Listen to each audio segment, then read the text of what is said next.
Good morning, good afternoon, good evening, good whatever time of day it is, wherever you are right now. Thank you for tuning in to the Conversations with Dr. Don show. The show is produced and broadcast from the Portland, Oregon, USA area.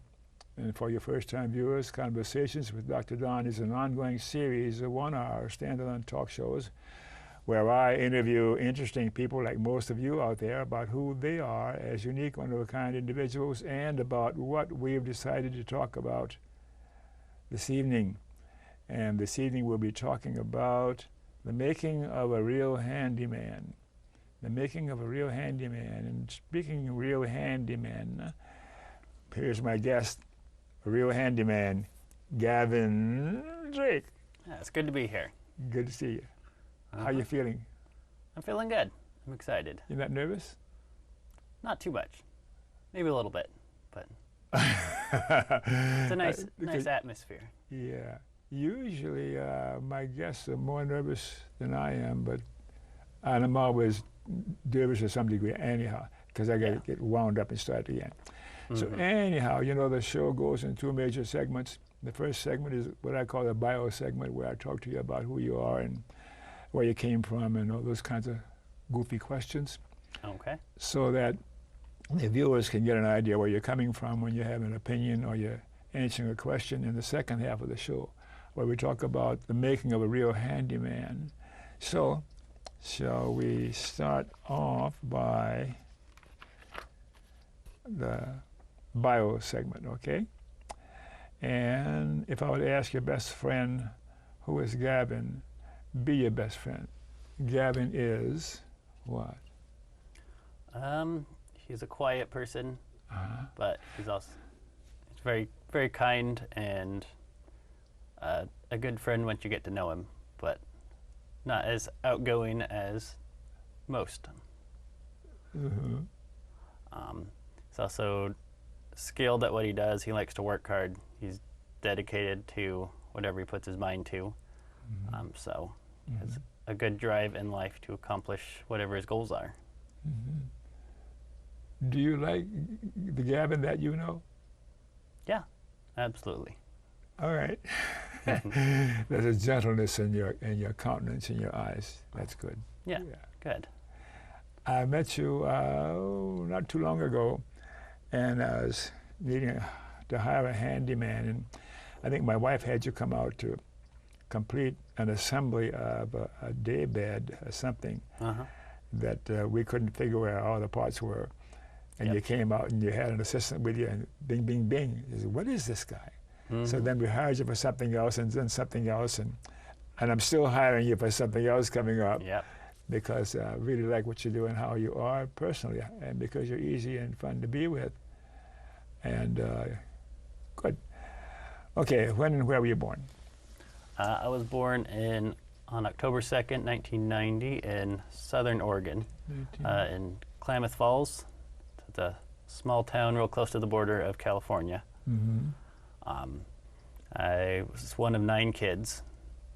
We were all homeschooled. We lived outside of town a little bit on 22 acres, so grew up with a big family, had a lot of different animals, kind of a small farm. So it was a great upbringing. All my siblings were like my best friends, and we hung out. We had a lot of other families we hung out with, a lot of other big families, so yeah. So where are you in the birth order? I'm the 6th one out of 9. 6th one out of 9. Yep. How are you getting along with the rest of your brothers and sisters? We all get along really well. We've all been really close our whole lives, at least to each other. As we've been getting married off, as we bring more spouses and significant others in, that's where there's a little turmoil. But overall, we all get along really well. We all get together Mixing a couple times a year. personalities, huh? Yeah. Anything, and why were you born? Why? Why does people always ask me the same question back again? It's just an odd question. Yeah, of course. Yeah. I was born because my parents wanted children. My mom liked having kids, and they just kept at it. Got through 9 kids. They're all natural births, all same parents. Yep. So is any higher explanation for why you were born, why you were put on this earth? I believe I was put on this earth to make the impact that I can and to make people's lives better. Also, I believe, since I'm a Christian, I believe I was put on this earth for a greater purpose to serve God as best I can and to spread His word and show His love to people. And how do you do that? You belong to some organized religion now? I do, yes. What is that? Well, I just call myself a Christian. I go to the Hillsborough Nazarene Church, but my view on religion is to spread God's love, and so show love in everything you do in your actions. So you can love people even though they're different and they believe differently. You can still show love through how you treat them, even if they believe differently or they act differently or have different life values or beliefs. You can still love them in the same way you should love everyone. So you managed to do that pretty good? I do, yeah. Yeah. Especially in Portland, it's such a diverse culture. I've enjoyed, because I grew up in a small town, I've enjoyed the diversity of people and religions and backgrounds, and it's great getting to be in people's homes and see the cultures and all the different people. I enjoyed having conversations and talking and helping them out, and I treat everybody the same. I help them all the same, no matter who they are and what they believe. And in terms of age, how many years are you? I forgot you gave me your birthday, yeah. but I didn't get. I am almost 29. 29. Oh, you look pretty good for 29. Well, thank you. I'm working on it. Yeah. And your formal education? Not too much higher education. I graduated high school and I got an associate's degree at a community college down in Southern Oregon. But during that time, I didn't know exactly what I wanted to do, and after 2 years of school, still didn't know what I wanted to do, so I pursued other things outside of education. You're still figuring it out? Well, I think I found what I like and what I'm good at, but I'm always open to new things that come along.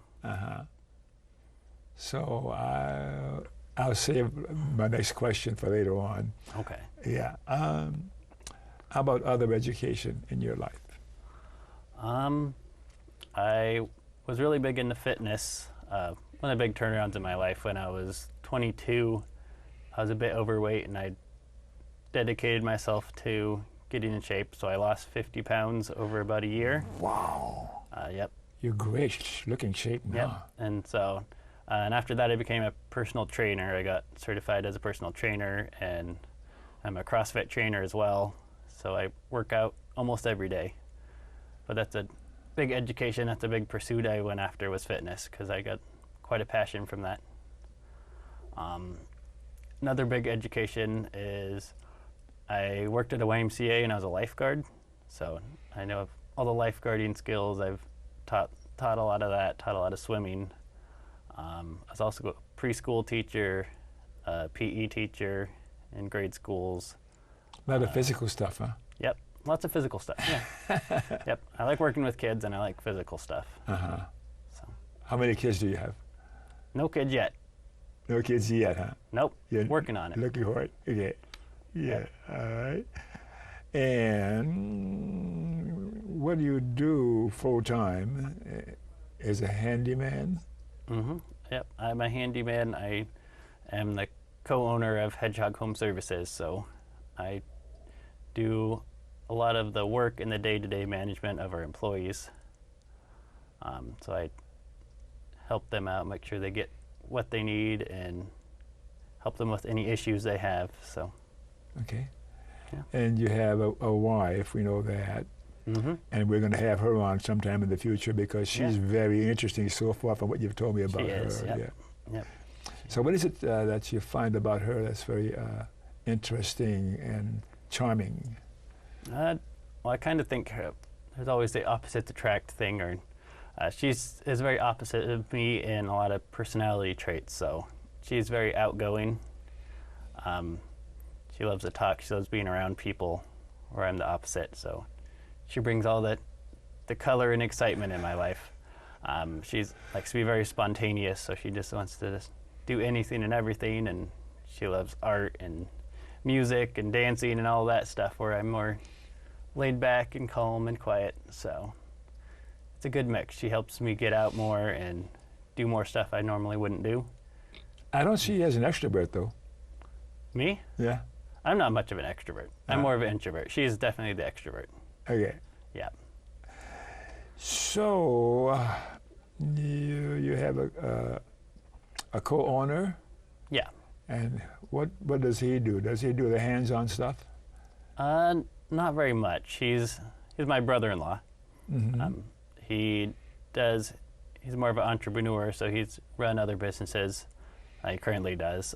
So he does a lot of the business side of it. He books a lot of the jobs. He does a lot of the bookkeeping. He builds programs to organize everything and track everything. He gets a lot of the leads, makes a lot of phone calls, so I don't have to be on the phone and be emailing all day. So it makes my job less stressful because I'm not trying to do all that while I'm working for customers. Mm-hmm.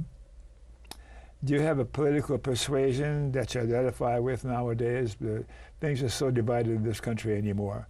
The two parties, and there should be three parties really. Yeah. And we're getting more divided, which is very sad because it's troubling for me in having our democracy function the way it was intended to function.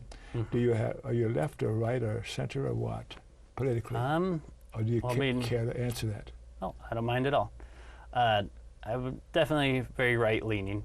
I grew up very conservative. Mm-hmm. I guess I am kind of in between in a lot of stuff, but I guess I most identify with being more libertarian than Republican, mm-hmm. but not in everything. I believe a lot of stuff that may be more on the left side, and I'm definitely more understanding of that, and I can see both sides, and I can see the meaning behind it and the reason why. So I don't look at the other side as being dumb or uneducated or wrong. They just come from a different background and a different school of thought. So occasionally I'll meet somebody who talks about being libertarian, but I've not gotten very clear on what does it mean to be libertarian. How do you see yourself as being libertarian politically? To me it means letting people do what they want to do, mm-hmm. as long as they're not hurting other people or bothering other people. So it's a lot more freedom and less rule and law. So smaller government where the government doesn't need to make a rule for every little thing that they see they need a rule for. Mm-hmm. I think there's just too much of that and too much waste. Mm-hmm. Of course there has to be law, but I like the idea that people can be free to do what they want and live their life in the way they see it. We got to have some sort of controls on humans because they mm-hmm. get to be dangerous left to their own. Yeah. Yeah. Absolutely. So, memberships in political, social, or civic organizations. Do you belong to any organizations like that you care to mention? I guess no, not really. Mm-hmm. I'm not super politically involved. Okay. Now, persons from the past are alive today that you look up to or admire. Could be family or politics or whatever. Any human beings come to mind? Any names? Let's see. Maybe not. Yeah. Well, there's a lot of people, I guess, close to me. I look to different family members and people in my life for different reasons. I look to my mom because of what she went through, raising 9 kids and the sacrifice she spent for all those years. So I really respect her and the dedication she had towards raising kids and setting them up to be good people and good humans. Mm-hmm. Also, some of my older siblings, I see what they've done with their lives and the advice they give me, and I look to them as ways how to be a good person and how to live life.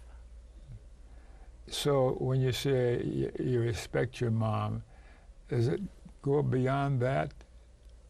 You look up to your mom or respect your mom? Any other words you can describe her? Well, of course, I love my mom. Fishing. Tell her. Yep. Yes, I absolutely love my mom. She's Of course. the biggest influence in my life. So. How about your dad? Any influence on you? Oh yeah, yep. He's a great guy. I mean, he of course sacrificed a lot as well, and he's been a hard worker and a good, steady person in my life. See, I lived with him for a few years when I moved from like 19 to 24, so I was his roommate for a number of years. His roommate? Yeah. How does that work? Well, I lived with my mom. My parents split up a while back when I was a teenager. Yeah. So I moved out of my mom's house and moved in with my dad. He had an extra room, so I just rented from him, and yeah, more of a roommate than a father-son thing. How long did that last? Until I got married, so about 5 years. And you got along pretty good? Oh yeah, we got along great. Yeah, we had a good system going. Yeah, it was. He must be a pretty easy guy to live with. Yeah, I am. I'm easygoing. I don't push people's buttons too much. I can adjust and adapt to whatever environment. So how do you see the mainstream media today, the media, television and printed media?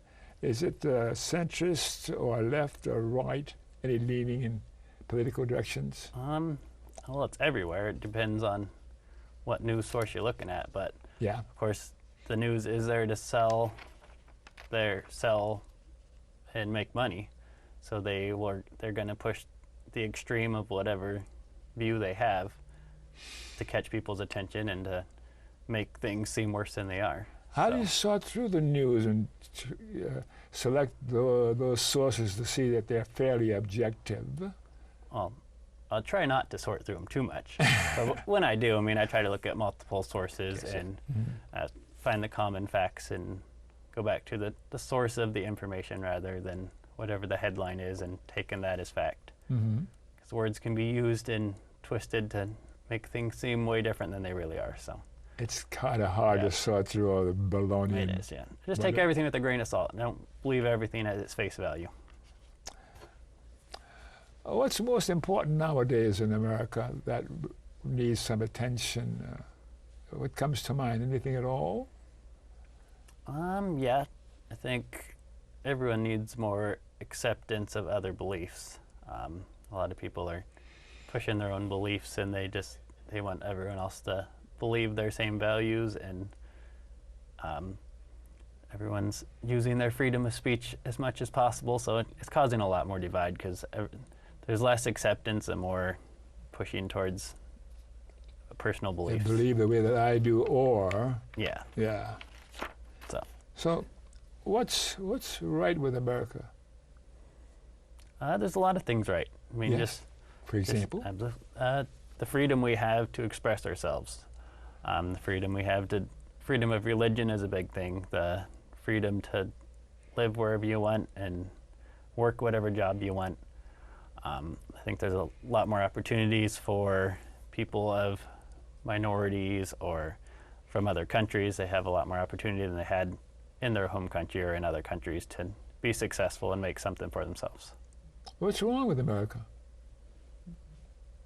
Name a couple of 3 things wrong with America, if there's that many.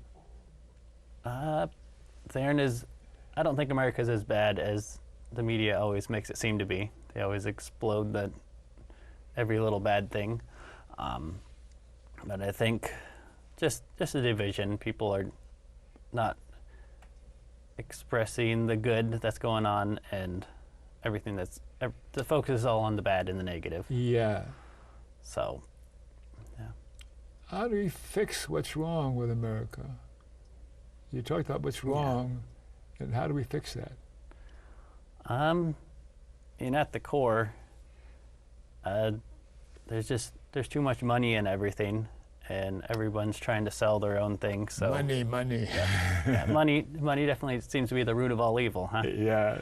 Absolutely is. So, I mean, there's too much money in politics and too much money in media, and everyone's pushing their own agenda, and there's not much view of all the good that's going on. And there's a lot of good. Yes. Yep, there's a majority of good. There's a lot more good than bad. But it doesn't seem like that if you watch the news. Right. Yep.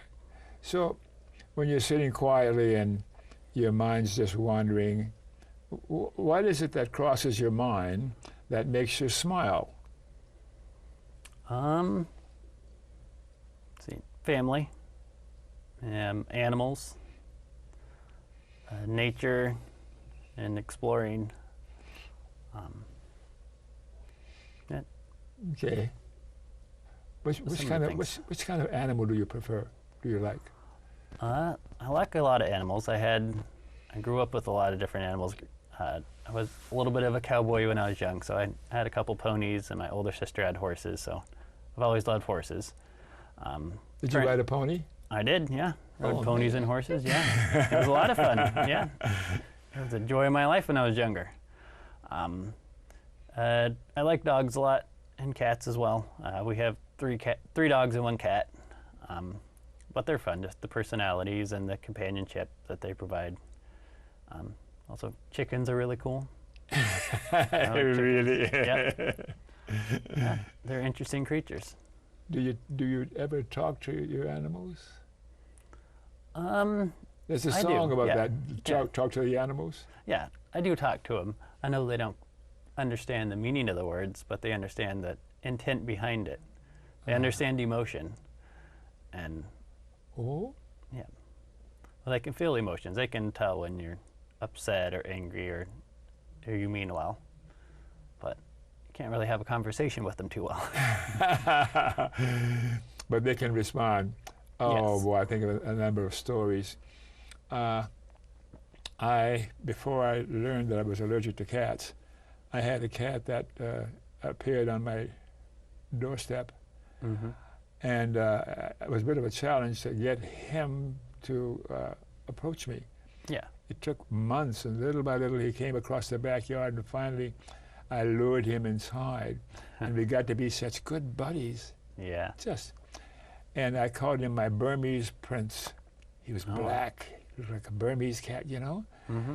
And it's the only cat that I knew that I would invite him to take his medicine. He had severe gingivitis and a few Okay. things, and had Yeah. to take medication, pills like that.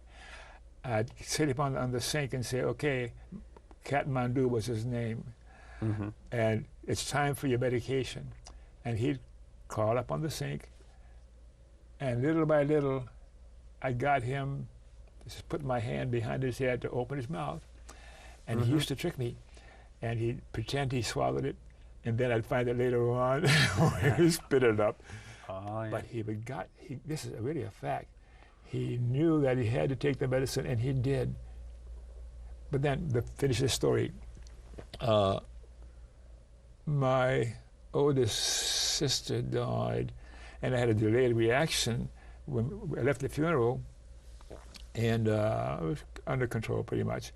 And then when I got home, I laid on the sun porch on my back, and he had a habit, he'd crawl up on my chest, and then he'd right below my chin, and he'd just look at me and like that. But then when I did this time, suddenly all heck broke loose. Mm-hmm. I just burst out in tears because I had a delayed reaction to Yeah. saying goodbye to my godmother, Mm-hmm. my favorite sister, and he tried to crawl inside my chest. Wow. This is a fact. And he was trying to knead my chest with his little hand, with his little paws, and I could see in his face, in his eyes, he was hurting with me. Yeah. I never amazing. saw a cat or any animal that way. Yeah. Animals have amazing senses. Yeah. It's crazy. But he sensed it. Mm-hmm. So I have fond memories. Absolutely. Yeah. Yeah. So that's my memory of recording fun things in my life and relating to animals. Yeah. Do you have any fun things like that relating to animals? Not necessarily a death, but Well, not to me particularly, but our one dog is a service dog for my wife. oh, And he does that similar thing, which if she starts feeling anxious or have an anxiety attack or something, he'll just come over to her and he'll put his head on her lap, or he'll crawl up on her and So he comforts in his own way, and he kind of alerts that to what's going on, because sometimes we humans don't even know what's going on with ourselves. It's really cool to see how he's so in tune with senses and how you're feeling, and he knows what's going on better than we do sometimes. And you can both see this in him. Yeah. Mm-hmm. Yeah, it's really cool. But I'll let my wife tell you more about him. Yeah. So, okay. So let's take a break, and then when we come back, we'll talk about the questions that you sent me to ask you about being a fine handyman. And I can attest to that. You're being a fine handyman, in addition to being a fine human being. All right. So let's take a break in there, Mr. Control Room.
Okay, we're back. Thanks for staying tuned.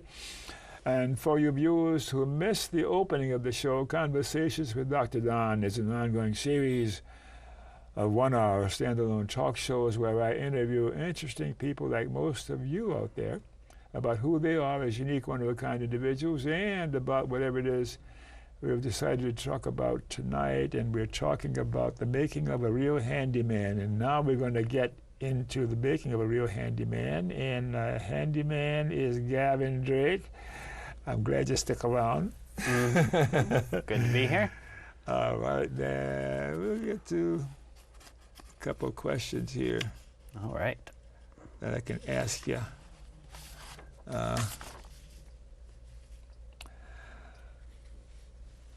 You had a lot of jobs, and you've been a handyman for how many years now?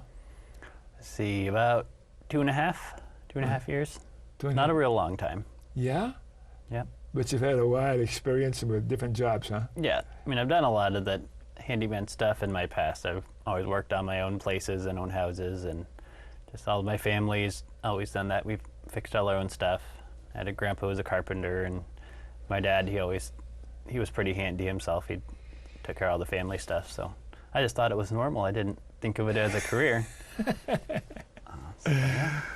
What jobs in the 2.5 years that you've done that were most fulfilling? You have a couple of three that were most fulfilling for you?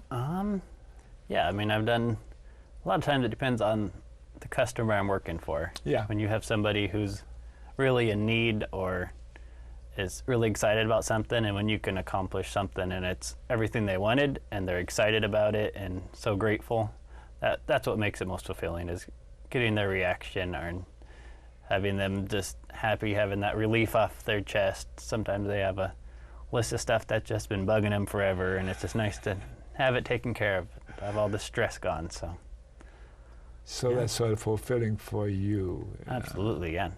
Yep. It's nice to... And the customer knows it. Yeah. Yeah. It's great to get positive feedback every day. Not many jobs do you get a happy customer or multiple happy customers every day.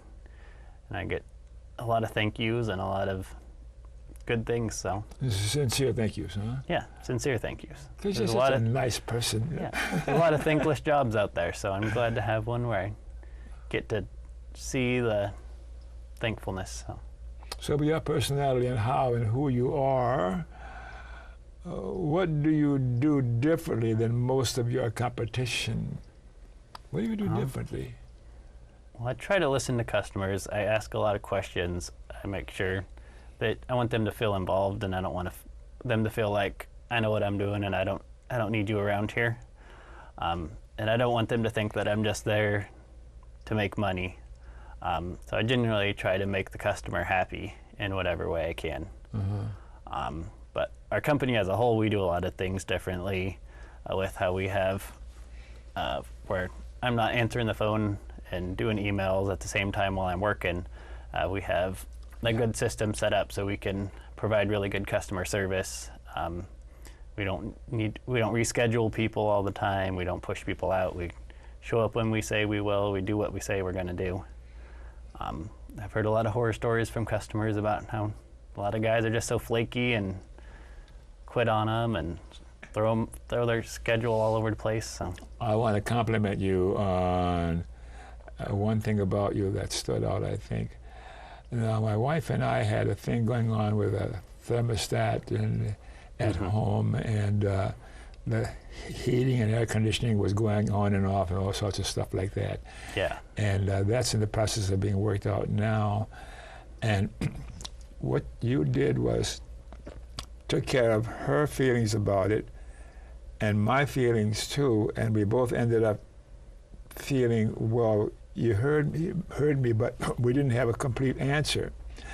And you managed to go between her and me and do something where we both felt okay. It really requires some diplomatic. You should become a diplomat.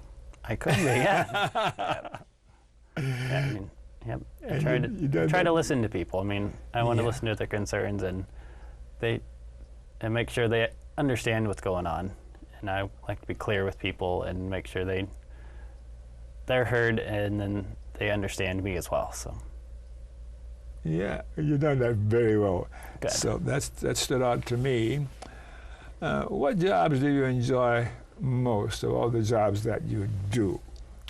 I enjoy, I guess, the quick and easy jobs. I mean, fixing a bunch of little things.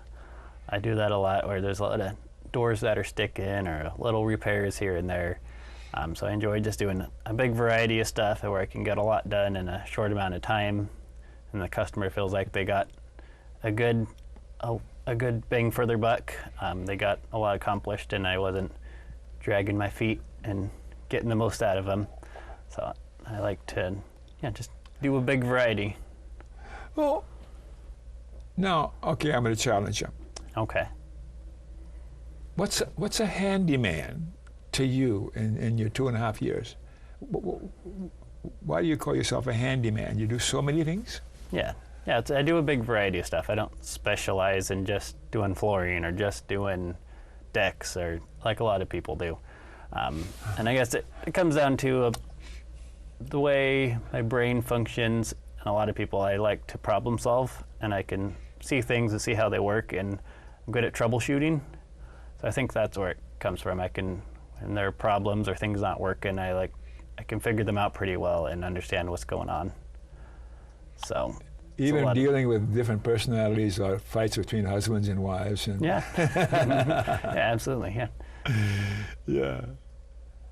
The simplest repairs I've done. You mentioned a few things like sticking doors and like that. Yeah. Yeah, a lot of those it's super easy to fix, but it seems like you need to replace your whole door or you need to replace something, but sometimes just putting one nail or screw in the right spot just gets everything lined back up and it works perfectly. Yeah. But I did have the simplest repair I've ever done. I had a customer call me in a frantic because she just bought a bunch of groceries and filled up her freezer, and then her freezer stopped working. She thought everything was going to go bad, so she called all her neighbors and moved everything out, and so I went over there as quick as I could a couple hours later, and she thought she was going to have to buy a new freezer. So I just opened the refrigerator light, and opened the refrigerator door, and the light didn't come on. So there's no power going to it. So I just pulled it out from the wall and looked behind, and the plug had just wiggled slowly over time come unplugged. So just plugged that right in, and everything was good to go. But how much did you charge her? oh, not very much at all. No. Yeah, simple stuff like that. I like to just help people. So Yeah, yeah. How many jobs do you do on an average day? Is there a guesstimate at that? Yeah, I mean, I average 2 to 3 jobs. Most jobs are Really? like 2 to 4 hours. Of course, we've done a couple big jobs that are a week long or a few days long, but I do a lot of just small stuff. I'll hang a TV for somebody, or go fix a couple things for somebody else, go replace a fence post, or just a couple small hour jobs. Mm-hmm. Little things that are annoying, but a lot of contractors don't want to touch because they're too small to make it worthwhile for them to do. So It doesn't matter how small it is for you. yep, doesn't matter. Yep, I'll take care of it. What tools do you use most in your work? That's pretty hard for you because you Yeah. do so many things. Yeah, it's always a challenge with tools because I do such a big variety, and it's hard to have everything with me all the time. So I try to make do with a basic set of tools. But of course, I use a drill a lot, but I use a nail gun a lot. I have a little compact nail gun, and I can put a lot of things a lot of places with that, and it makes things a lot easier. I was enjoying watching you do your work on our house, and you had this thing and that thing. How do you know to have this and have that? And I guess you've added things as you went along. Yeah. I mean, I'd add things as I need them, and I'd figure out how to use what I have to make things work. Sometimes I gotta think on the run. If something comes up and I don't have the right tools, I use what I have to figure it out. Mm-hmm. Yeah. And that's a fun challenge. I like fun challenges like that. How about a rather difficult challenge that you had to spend some energy and some time to figure it out before you implemented the solution? Any of those? Yeah. I mean, I've had a number of things that. I mean, it takes a lot of work or calculating to figure out exactly what the issue is. Had a lot of big jobs where you got to do a lot of thinking and planning ahead of time, because if you do all that ahead of time, then you don't run into problems later. So we've done like a big decking job, so we had to measure and plan and get everything perfectly planned out ahead of time, because you got to have the right things at the right time. Yeah. And it took some time to do this job. Oh yeah, absolutely. Yeah, it was probably about a 4-day job. Uh-huh. Did you ever get stuck? Occasionally. Or temporarily even? Yeah. I mean, there are some things that I can't figure out or beyond my skill level when it comes to especially electrical and plumbing. Uh-huh. There's only certain things I can do legally, so a lot of times I can troubleshoot up to a point, but after that I have to refer to somebody who specializes in that field, because legally I can't do it, and then I don't have the tools and expertise to do it properly. So oftentimes you go alone, and then sometimes you have a helper with you, or maybe more than one helper? Yeah. Mm-hmm. Oh. Yep. I do have 2 full-time guys that work with me, so... 2 full-time? Yep. Yep, so a lot of us do primarily jobs on our own, but bigger jobs are jobs with heavy things, or just to save time, we'll put 2 guys on certain things, so depends on what the job is. It's a lot of scheduling and moving around, but we make it work. So you mentioned a nail gun and a saw. Can you tick off on one hand maybe 3 or 4 things that you use more than other things in your work? Absolutely. See, I use a chisel a lot. A chisel? Yeah. Why? I do. Use it for a lot of cleaning and scraping stuff. It works great for cleaning out old caulking or cleaning up stuff. Use it on a lot of doors to cut out hinges and door locks and stuff, or prying things up, opening things up. So it's been quite handy. And actually I have a box knife I use. I use a box knife for everything too. box knife, that's... Yeah, razor blade knife, yeah. Yeah. Yep. Oh, Yep. that's handy, huh? Yep. That isn't just to be used on an airplane to scare the passenger to death. No, but absolutely not. Yeah, that's the last thing to use it for. Okay. So what other stories can you tell me about a unique job that was especially challenging or required a little more effort than usual? Yeah, I had one really cool job. I made some custom floating shelves in a lady's kitchen. Mm-hmm. So she had picked out the wood ahead of time. It was big, thick, like 3-inch thick barn boards, and they're super heavy. They're pressure treated. She got at some reclaimed wood store, and she wanted those to be floating shelves. Typically, floating shelves don't hold a lot of weight, and they aren't that heavy duty. So, What do you mean by floating shelves? so there's no brackets or anything. They're just hanging on the wall. All you see is the shelf. Uh-huh. So it looks like it's floating there. Okay. So I put some brackets in the wall that are attached to the stud. So I had to cut out all the drywall and put these heavy-duty brackets that are hooked to the studs. Because these shelves are heavy. Yeah. So I got some brackets that hold 150 pounds each, put 2 on each, and then I had to redo all the drywall around it. So now she has these floating shelves. She can stack whatever she wants on them. She can do pull-ups on them, whatever she wants. And she doesn't have to worry about them breaking or falling off. So it was really cool to see.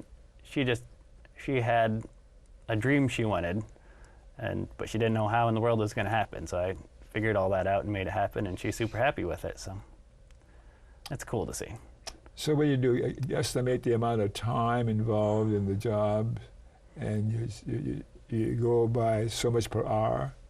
Yeah, it depends. I mean, we do a lot of fixed price quotes for a lot of stuff that we've done before. We can do it by the foot or just give them an estimate and just go off of that. But a lot of small repairs, we don't know what we're getting into or how in-depth it will be. So we do hourly for a lot of stuff as well. Mm-hmm. So it really depends on what the customer wants and what they're comfortable with. A lot of people just want a price that they know that's the price and will stick with it. So When you're going from job to job, how do you take care of the time involved and the expenses of your machinery, your cars, and do you include that in your hourly rate or what? Yeah, we do. We have to charge a price where we can make enough profit to keep all that running. Mm-hmm. So we got to pay for gas and insurance and all of our licensing, and we're license bonded and insured, so we got to pay for all that. Huh. So we have to calculate all that in so we can still get everything paid for, but not charge too much to the customer. Insurance and those kinds of things, I'm curious now because you're still my handyman. Yeah. Mm-hmm. But you have that because you're licensed. Yes. And you have insurance and all that kind of stuff? Yeah. Yeah. So it covers us if maybe we accidentally hit a water line or something happened and the house burns down. It covers that sort of thing if mistakes are made or something crazy happens while we're there. I'm not listening to that stuff. No. Well, it hasn't happened yet, and we hope it never does. If you're smart and careful, it won't happen. It won't happen, but you got to have it in place just in case. You never know. Crazy things happen. So do you see yourself continuing this way as a handyman? Yeah. I mean, I enjoyed it. It's a fulfilling job. I feel like I'm good at it, and I like the variety of stuff I do. I don't get bored doing the same thing over and over. There's no boredom there, huh? Yep. New place, new day, new customers, new project or new challenge to take on. So. Do you mix automotive stuff involved in your handyman? Not for other people, but I do all my own automotive stuff. Really? Yeah. You're handy with your Yeah. I'm handy with cars, somewhat. I mean, I do all the own maintenance on my cars or replace the simpler stuff. Well, what about all the electronics involved in cars nowadays and Bluetooth and all that stuff? Yeah, I don't mess with that too much. I mean, you can mess up a lot if you mess with that. So, yeah. Yeah. So how long do you think you'll continue in this vein with this business is successful? Well, until I get tired of it, or if I get burnt out, or I want to move on to something else. But for the time being, I'd like to do it as long as I can. And there's always going to be physical burnout in a physical job. So I mean, if I get to a point where I can't physically keep doing it because I'm in pain or something, or I just get too old and grouchy to keep doing it. I don't see that happening for you. Who knows? Maybe older, but not grouchy. I'll try not to be. Yeah. So I don't have any more questions that are coming to mind for me right now. So why don't you tell me some interesting adventure that you experienced in doing your handyman work, like a particular customer or a particular job that stood out as being different or interesting enough to tell me about it. Let's see.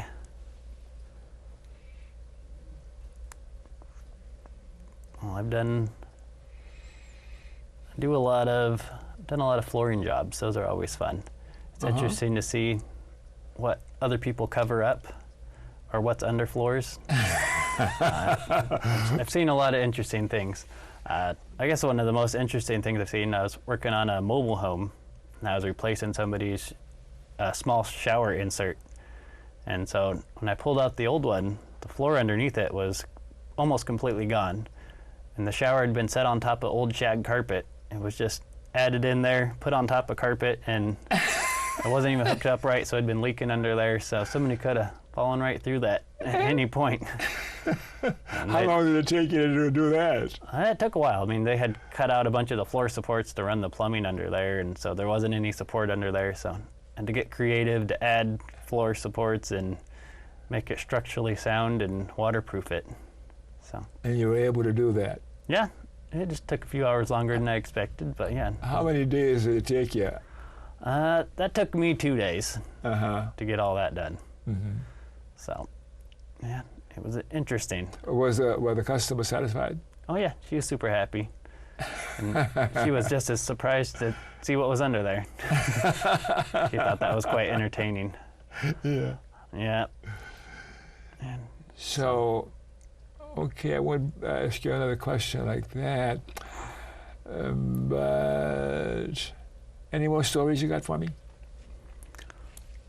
Then I'm going to ask you to tell the viewers whatever's on your mind right now about the work you're doing, and you have your website, and they know how to get in touch with you.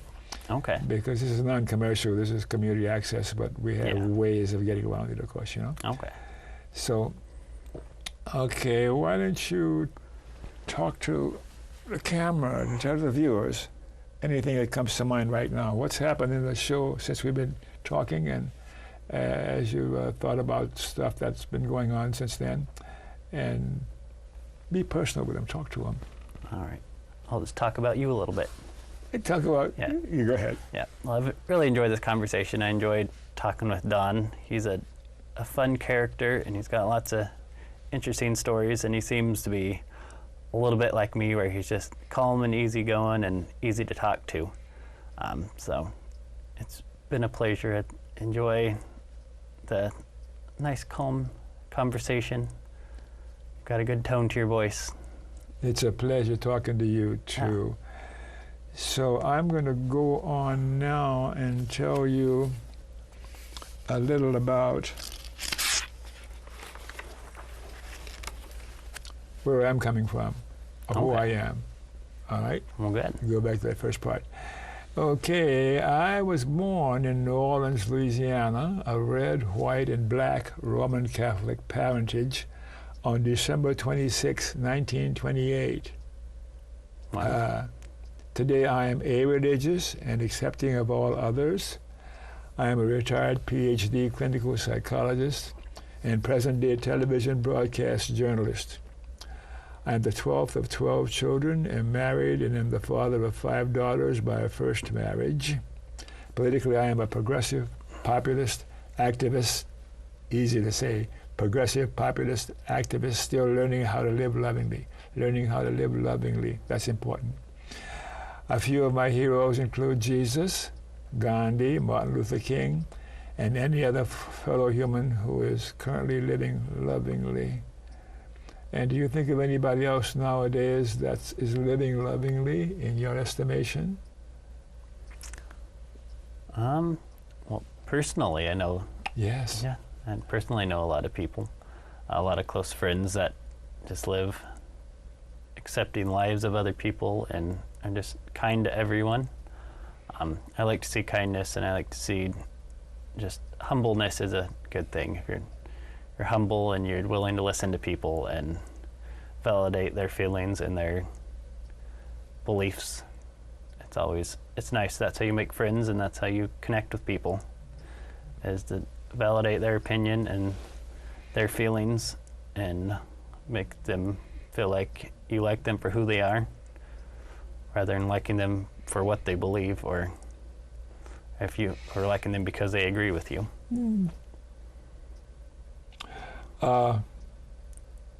What's the difference between sympathy and empathy? You know what the difference is between those two? Yeah. Tell me. Sympathy is feeling bad for somebody. And empathy is like feeling bad with them, or understanding their feelings, or validating their feelings. So you can feel bad for somebody from far away, but actually being more personal and understanding their feelings. It seems to me that animals are more capable of empathy than sympathy. They don't dwell in the human adventures of the mind. Oh, absolutely not, yeah. Yep. Okay, so let's see if it's time for us to close and see if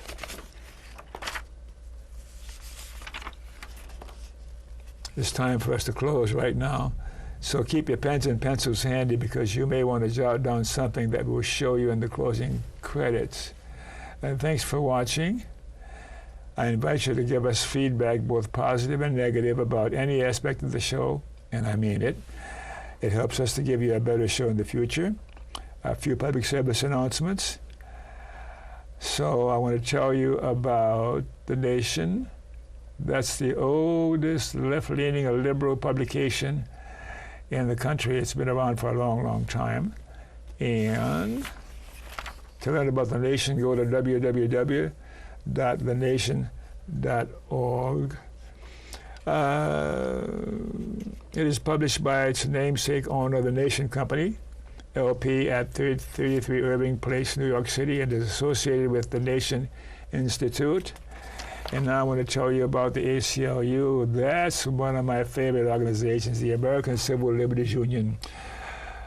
It is our nation's prime guardian of our liberty. We need to guard our liberty. The ACLU works daily in courts, legislatures, and communities to defend and preserve the individual rights and liberties guaranteed to every person in this country by the Constitution and laws of the United States. The ACLU's job is to conserve America's original civic values as stated in our Constitution and the Bill of Rights. And now I want to tell you about the Alliance for Democracy. It's a national grassroots organization, progressive populist organization founded in 1996 to challenge the power of large corporations. Overall, the Alliance for Democracy seeks to establish true political democracy and a just society with a sustainable, equitable economy. The national website is at the www.thealliancefordemocracy.org, or the Portland, Oregon website at www.afd-pdx.org, davidafd@ymail.com, and one of my favorites here, to learn how to end corporate personhood, go to www.movetoamend.org. Since the Supreme Court in March 2009 announced their decision that corporations are not to be recognized as persons with the same constitutional rights as real human persons, tens of thousands of outraged citizens throughout the country have realized the need to amend the U.S. Constitution so that it clearly specifies that personhood rights shall be granted to only real flesh and blood persons and not to corporations, and that money is not speech. Yeah, they have signed various move to amend petitions circulated in their areas to express their sentiments to their government representatives. Please join this movement now to take back our country from the grasp of the corporatocracy and save this beautiful experiment in democracy called the United States of America. And there's a flavor of my political views here, okay? So, it's looked like it's time to say goodnight. I want to say a big thank you to my wonderful crew and to the managers and teachers here at the studios in the Portland, Oregon metro area, and where I produce and host the Conversations with Dr. Don shows. I also want to thank you viewers in other parts of the country and in other parts of the world where you're watching. Thank you for watching. Do you have any closing thoughts? Okay, I got to say goodnight. Thanks for watching. And remember KFC. Remember KFC. No, not that KFC. Not Kentucky Fried Chicken. Dr. Don's KFC. Kind, friendly, and charitable. Be kind, be friendly, and be charitable, as you are. To you too. Thanks again for watching, and we'll see you next time.